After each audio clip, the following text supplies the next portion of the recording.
Përshëndetje gjithëve, mirë se vini në 25 jeni këtu me mua Jahja Abazën për sëri pra dhe këtë javë, pra këtë emision që kemi përgatitur për ju. Jemi pranë këtë konceptin e ri, mos ma fi ignorancën. Pra do të jetë pak një koncept pak më ndryshe, ku më shumë do të flitet mbi atë që unë për sa kohë unë i përgatis këto programe do të jetë pra mbi temën për mediat, përgjithësi mediat dhe punën e gazetarëve. Por në emisione tjera do të kemi edhe pjesë tjera mbi atë se si funksionojnë dhe si duhet funksionojnë mediat.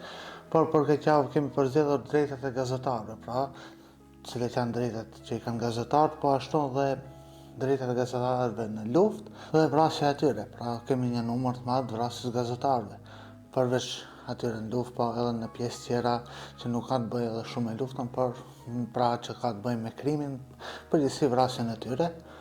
Por pak filluar pra me emisionin, ju nëse mund ta bëni like videon, subscribe kanalin tonë 25 dhe vazhdoni ta ndiqni emisionin deri në fund. E nëse ju pëlqen, pra atëherë do e bëni like.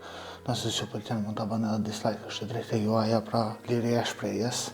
Sepse do të kemi edhe për lirinë e shprehjes do të flasim, sepse shumë përmendet liria e shprehjes, por deri ku është ajo se liria e shprehjes gjithçka ka një kufin, por mos dalim nga tema, të rrim te kjo që e kemi përgatitur për sot. Pra po e fillojmë me ata cilët janë të drejtat e gazetarëve. Nuk do him shumë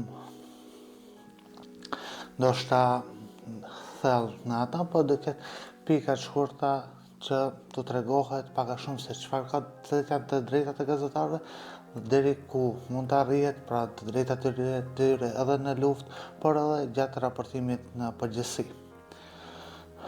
E drejta për lirinë e shprehjes dhe informim, gazetarët kanë drejt të kërkojnë të marrin dhe të publikojnë informacione pa censur apo ndërhyrje të padrejtë nga shteti. Pra gazetari ka drejt të marrë ato informacione edhe t'i publikon, ndoshta edhe pa censur, në atë jo pa censur ku i preket privatësia e një personi, por censurën të cilën nuk dëshiron që shteti ta publikojnë, pra atë material të cilën e cenzuron prej ndërhyrjeve qeveritare, atë material mund gazetari ta bëjë, ta publikoj, është pra e drejtë e tij që të publikojë një material të tillë pa ndërhyrjen e shtetit. Mbrojtja e burimit, pra gazetari ka të drejtë të mos zbuloj burimin e informacionit përveç rasteve shumë të kufizuara ligjore. Pra gazetari duhet çdo herë ta mbrojë burimin nga i merr, sepse i humb ato. Po përveç asaj është e drejtë e gazetarit të mbrojë, mos t'i tregoj ata se nga i merr burimet, dhe kjo nuk mund ta pengoj punën e gazetarit, nuk mund ta ndaloj një gazetar ose të dënoj një gazetar sepse nuk po i tregon burimet e tij ose të saj. Pra, gazetari ka drejt të mbrojë burimet e tij, por përgjithësi është edhe ajo se për të marrë një lajm, pra lajmi dhe lumi kanë një të përbashkët, pra kanë burim. Po nuk pat burim nuk ka lajm, po nuk pat burim nuk ka lum. Dhe duke e parë dhe këtë kohën e fundit dhe viteve të fundit që bëhet një luftë aq e madhe për burimet e ujit, po ashtu kemi edhe burimet e informacionit. Dhe ndonjëherë po tregove se ku është ai burim, ato ta marrin ose pastaj nuk arrin të marrësh informacion nga ato burime. Dhe për këta është e drejtë e një gazetarit që t'i mbrojë ato burime, mos tregoj se nga ku i merr ato informacione. Mbrojtja, kërcënimi dhe dhuna. Shtetet kanë detyrën të mbrojnë gazetarën nga sulmet, presioni politik, arrestimi arbitrar dhe friksimi. Pra një gazetar ka drejt të kërkon mbrojtje kur ai kërcënohet ose kur bën një hulumtim ose gazetari investigative, atëherë edhe pse prek ndoshta disa pushtetar, ai duhet mbrohet. Është e detyrueshme që të mbrohen ata, edhe pse vende kjo nuk është që respektohet kjo e drejtë e tyre, por është një e drejtë e cila u takon dhe duhet mbrohen sepse janë njerëz të cilët sjellin informacione mbi atë që mbi informimin e popullit mbi ngjarje ndryshme. ju pëlqen apo nuk ju pëlqen dokujt, këto puna e tyre është që sjellin të informacione. Pra të drejtat e gazetarëve në luftë janë këto se në statusi juridik i gazetarëve, pra një gazetar konsiderohet civil përderisa nuk marrin pjesë drejt për drejt në luftime. Si civil ata nuk duhet të jenë objekte të sulmit qëllimshëm. Dhe sulmi qëllimshëm ndaj gazetarëve, pra kur konsiderohen edhe si njerëz civil, atëherë ajo dënohet si mund të përfshihet në atë ku personat të cilët i kryejnë këto sulme ose vrasjen ose përbandimin e gazetarëve qëllimshëm, por edhe nëse nuk bëjnë qëllimshëm përsa ka i bëjnë pjesë ajo civil, tek pjesa civile e njerëzve, ajo mund të duhet dënohet pra me atë që hyjë te krimet e luftës. Kemi pasur edhe korrespondentët e luftës, gazetarët e akredituar pranë forcave të armatosura, pra që janë korrespondent luftës, kanë status veçantë. Nëse ata kapen nga pala kundërshtare, mund të përdoren si rob dhe trajtohen si rob lufte, nëse plotësojnë kriteret përkatëse sipas rregullave ndërkombëtare. Por edhe kur kapen, pra edhe pse është korrespondent, pra nuk është një luftëtar, por është një pjesë e asaj i cili dëshiron të përgatisë materiale ose merret, pra puna e tij është korrespondent i luftës, ai kur kapet duhet, edhe nëse është i plagosur, pra duhet që të i jepën ndihma mjekësore dhe të ruhet, pra siç është pra ajo e një robit luftës, dhe duhet përdoret, ka raste kur përdoret edhe pastaj në shkëmbim pengjesh, por ajo është pjesë tjetër. Pra në raste të tilla kur ndalohet, gazetari duhet trajtohet me dinjitet dhe pa tortura.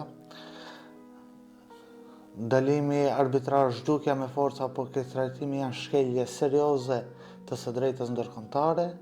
Duhet keq qasje, ndihmë mjekësore dhe komunikim me familjen, pra në përputhje me atë se rregullat që i kanë brenda atij konflikti apo lufte që është. Pajisjet dhe objektet mediatike, pra pajisjet, kamera, studio, automjetet pra të medias që janë automjetet pres, ato konsiderohen pashtu si objekte civile. Ato humbasin mbrojtjen vetëm nëse përdoren për qëllime ushtarake.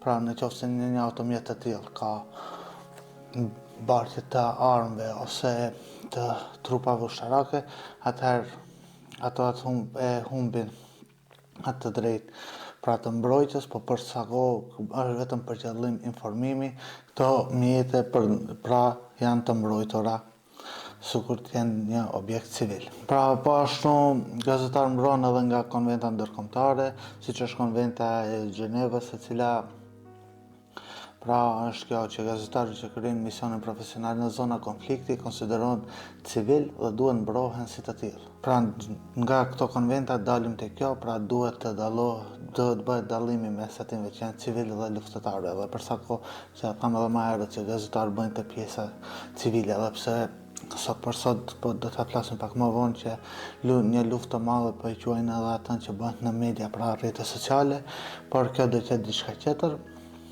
Do e flasim pak më vonë, po ashtu dhe statusi i Romës i gjykatës penale ndërkombëtare, sulmi i qëllimshëm ndaj civilëve, që është pra kjo, edhe ku përfshin edhe gazetarët për bën krime lufte. Gjykata penale ndërkombëtare mund të ndjek penalisht individet përgjegjës për vrasjen ose sulm ndaj gazetarëve në konflikt. Pakti ndërkombëtar për të drejtat civile dhe politike, Neni 19 garanton liritë e shprehjes edhe në kohë krize. Kufizimet lejohen vetëm në raste shumë të ngushta, pra siguria kombëtare dhe rendi publik, por nuk mund të justifikohet shqipje sistematike e medias, pra nuk mund me arsyetimin se ne po e mbrojmë sigurinë kombëtare dhe rendin publik, ty me atë arsye pra përdorin për qëllime tjera të cilët janë në interes të atyre pushteteve ose qeverive, dhe pra kjo nuk mund të lejohet që të shtypen mediat me justifikime të tilla. Konventa Evropiane për të drejtat e njerëzit, pra Neni edhe mbron lirinë e medias. Jurisprudenca e Gjykatës Evropiane për të drejtat e njeriut ka forcuar mbrojtjen e gazetarëve kundër ndëshkimeve disproporcionale. Pra, siç po thuhet edhe në këto konventa dhe të gjitha, pra gazetarët duhet mbrohen dhe çdo herë ata e përmendin atë se në zona konflikti dhe lufte, gazetarët bëjnë pjesë të pjesa civile. Por këto kemi raste ku ata e përdorin edhe për gjëra tjera, pra justifikimet e tillë për të vrarë gazetarë mund të jenë nga më të ndryshmet, dhe tani për ta bërë këtë emision, pra kemi përgatitur këtu ku kemi marrur 5 vendet ku kemi vrasjen më të madhe, numrin më të madh të gazetarëve të vrarë në vitet e fundit, pra nga viti 2020 deri në vitin 2025. Këto të dhëna janë marrë nga Komiteti për Mbrojtjen e Gazetarëve, Federata Internacionale e Gazetarëve dhe Reporterët pa kufi. Dhe numrat këtu i kemi nuk janë pra të njëjtë nga këto burime, sepse metodologjia që ata e bëjnë këto të dhëna që i nxjerrin nuk është e njëjtë, dallon njëra prej tjetrës, po ashtu kemi edhe raste ku disa gazetarë janë ku format e tyre ose trupat e tyre nuk janë gjendur ende, disa janë të kidnapuar, disa ndoshta janë të vrarë, por ende nuk hinë në listën e atyre të cilët janë të vrarë ose janë ende gjallë, pra për fatin e tyre nuk dihet, dhe për këtë arsye numrat në vende dallojnë, por dhe metodologjia e punës së tyre dallon. Për këtë arsye deri më tani kemi këto numra, pra duke filluar nga kjo, pra kemi Gazën nga viti 2020, ku kemi një gazetar të vrarë, vitin 2021 2 gazetar, viti 2022 kemi 2 ose 4 gazetar. Pra që hin kjo të pjesa që mund të jenë të kidnapuar, mund të jenë të vrarë, por mund të jenë edhe dikun ku nuk dihet se ku janë, pra nuk dihet për fatin e tyre. Duke hyrë pra me 2023 në Gaza kemi 70 deri në 80 gazetar. Kjo mund të jenë ajo pjesa pra dhe ku format e tyre ende nuk janë identifikuar ose trupat e tyre nuk gjenden. Vitin 2024 kemi 85 gazetar, ndërsa për vitin 2025 shifrat janë aq problematike ku kemi mes 50 deri në 90 gazetar. Pra nuk dihet, nuk ka shifër të saktë, varet nga raporti pra që kanë përgatitur këto komiteti, Federata dhe Reporterët pa kufi. Pra këtu ndallon kjo, pra ose 50 ose 90 ose mund të jetë numri edhe më i madh.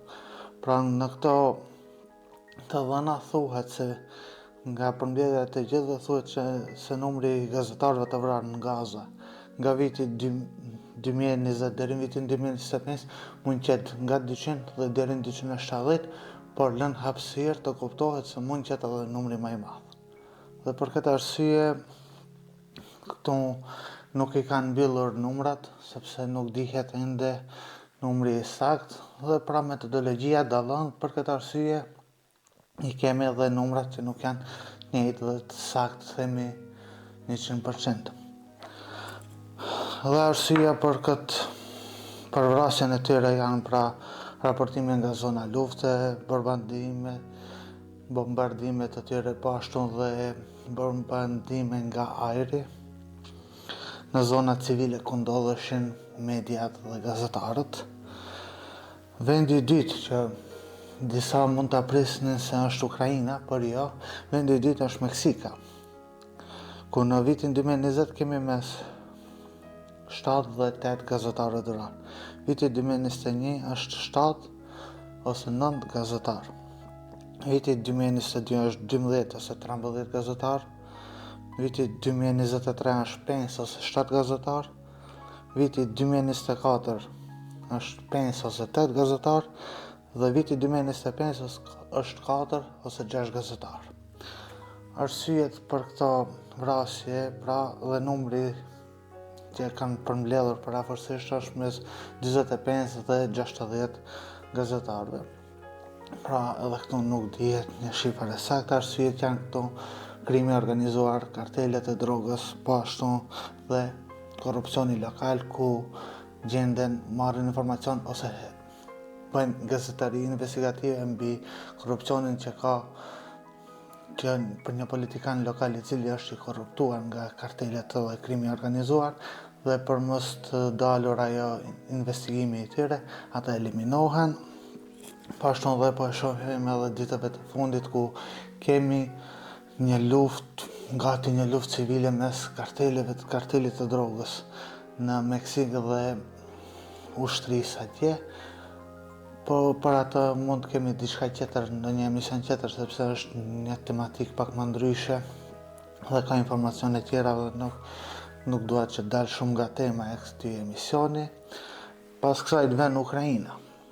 Ukraina pra në vitin 2020 dhe në vitin 2021 nuk ka gazetar të vrarë. Vitin 2022 ka 10 deri në 15 gazetar të vrarë. Viti 2023 janë 4 ose 6 gazetar, viti 2024 janë 2 ose 4 gazetar dhe viti 2025 janë 6 ose 8 gazetar të vrarë. Pra numri këtu shkon nga 20 deri në 30. Pra dhe këtu nuk është shtend, pra si që thash, nuk është shifra asnjëherë e definume pra se kaq mund t'jenë, por ka hapësirë mes këtyre shifrave për shkak metodologjisë punës tyre. Dhe kjo pra siç dihet edhe në Ukrainë është pra raportimi nga zonat e luftës, bombardimet ruse me dron dhe me pajisje ndryshme ushtarake. Por ajo që nuk futet në Ukrainë është edhe një pjesë e atyre gazetarëve, nëse mund t'i quajmë të vrarë nga vetë shërbimi ose shteti i Ukrainës, ku me arsyetimin e tyre dhe thuhet se ishin bashkëpunëtor të Rusisë brenda Ukrainës, po për këtë mund ketë raste të tilla që pranohen, por mund ketë raste edhe që nuk pranohen, pra nuk dihet se sa mund t'jetë arsyetimi ose faktet e tyre të forta, por për sa kohë kanë bërë një ditë të tillë mund edhe t'jetë e saktë, edhe pse ka një luftë në shtanfront, shërbimi brenda shtetit dhe për informacion ajo vazhdon të jetë çdo herë aktive për ta mbrojtur vendin e tyre, për mos dhënë dezinformata të tilla. Pastaj vjen pra Sudani, ku në vitin 2020 kemi 1 ose 2 gazetar të vrarë, vitin 2021 1, vitin 2022 kemi 2 ose 3, vitin 2023 kemi 5 ose 7, vitin 2024 kemi 2 ose 4, vitin 2025 pra i kemi 4 ose 6. Dhe kjo sjell pra numrin pra parafërsisht të numra mes 15 dhe 25 gazetarëve të vrarë. Siç po e shohim edhe këtu pra një luftë civile edhe dhunë ndaj medias, pra që është një luftë civile atje brenda vendit, ku ka mos pajtime ndryshme të cilat i kanë ata, dhe kjo sjell pra një numër të vazhdueshëm, pra ku kemi gazetarë vrarë në vazhdimsi, dhe për ata që punojnë pra si gazetarë në ata vende nuk mund t'ju urojmë fat nëse mbeten gjallë, sepse është e vështirë. Dhe vendi i fundit, pra nga këto 5 vende, sepse ka dhe vende tjera, por kemi përzgjedhur këto 5 vende ku kishte numri më i madh gazetarëve të vrarë. Vendi është Jemeni, në vitin 2020 kemi 2 ose 3 gazetarë të vrarë, 2021 ishin 1 ose 2, viti 2022 2 ose 3, viti 2023 1 ose 2, viti 2024 po ashtu është 1 ose 2 dhe viti 2025 pra për shkak të rritjes të konfliktit kemi thuhet që janë 13 gazetarë, nga të gjitha raportet parafërsisht është ajo, pra 13 gazetarë, nuk kemi të këto dyshimet ose nuk dallojnë numrat, pra janë 13 gazetarë për vitin 2025 dhe këtu shkon numri pra dikun të 20 gazetarë të vrarë në këto vite nga viti 2020 deri në vitin 2025. Këtu pra e kemi konfliktet e armatosur, të zgjatur, sulmet ajrore nga palë të ndryshme, dhe kjo pra sjell vrasjen e gazetarëve të cilët që raportojnë nga fronti i luftës ose ndodhen në vende ku ka luftime ose bombardime në ato raste. Dhe kjo pra e sjell këto numra ku po shohim se çdo ditë më shumë, edhe pse thuhet që gazetarët duhet mbrohen në raste të tilla, por po shohim se ata pak a shumë janë cak i sulmeve gjatë luftimeve, sepse edhe vetë deklarojnë se sot kur kemi një luftë, pra një armë shumë e fuqishme është edhe mediat. Pra ata mediat nacionale ndoshta edhe mund t'i kontrollojnë, për kjo rrjeteve sociale u ka prishur pak punën në viteve të fundit, por edhe këta duhet ta dëshirojnë, që ta kontrollojnë. Dhe kur ata nuk kanë diçka në kontroll, ata e eliminojnë ata, sepse ata e quajnë rrezik për atë pjesë, pra për pushtetin e tyre ose për të vendin e tyre, çfarë mund të thuash, por vrasja e një njeriu vetëm se mbledh informacion, ndoshta për krime që i bën ti, ata që bëjnë krime ndaj njerëzve, gazetari jo vetëm që është sak, po nuk duhet të jetë, arsyet e tyre janë pse duhet ai të jetë në atë moment aty. Pra e pam. Ne po thëmë po vrasin gazetar.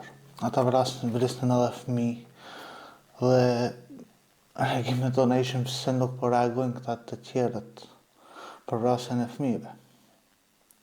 Po si mund të reagojnë njerëzit që po udhëheqin, ata të cilët me ndoshta në dosjet e pështenjën e pam se çfarë kanë bërë me fëmijë. Pra këto që i kanë bërë këto me fëmijë, mund të reagojnë dikun se po vritin fëmijë. Kjo pra do të ishte ajo që është edhe vetë emri i emisionit, mos ma fijej ignorancën. Pra këtu edhe kur presim reagime nga këto, pra është na fijejnë ignorancën, jo inteligjencën. Dhe për këtë arsye, ju të cilët e ndoj që deri në këtë moment emisionin, faleminderit shumë. Shpresoj që ju ketë pëlqyer, edhe pse ishte një emision ku ka shumë të dhëna, ndërsa emisionet të tjera do të jenë pak a shumë jo më shumë të dhëna, por do të jetë mbi atë se si duhet të funksionojnë mediat, puna e gazetarëve, përgjithësi jo pra vrasja, sepse çdo herë gazetarët i kemi të vrarë, por gabimet që i bëjnë ata gjatë punës tyre, në qoftë që mund të quajmë punë, por ju bëni subscribe kanalin tonë 25 like video nëse ju ka pëlqyer, e mirë mbeqi deri në emisionin e ardhshëm.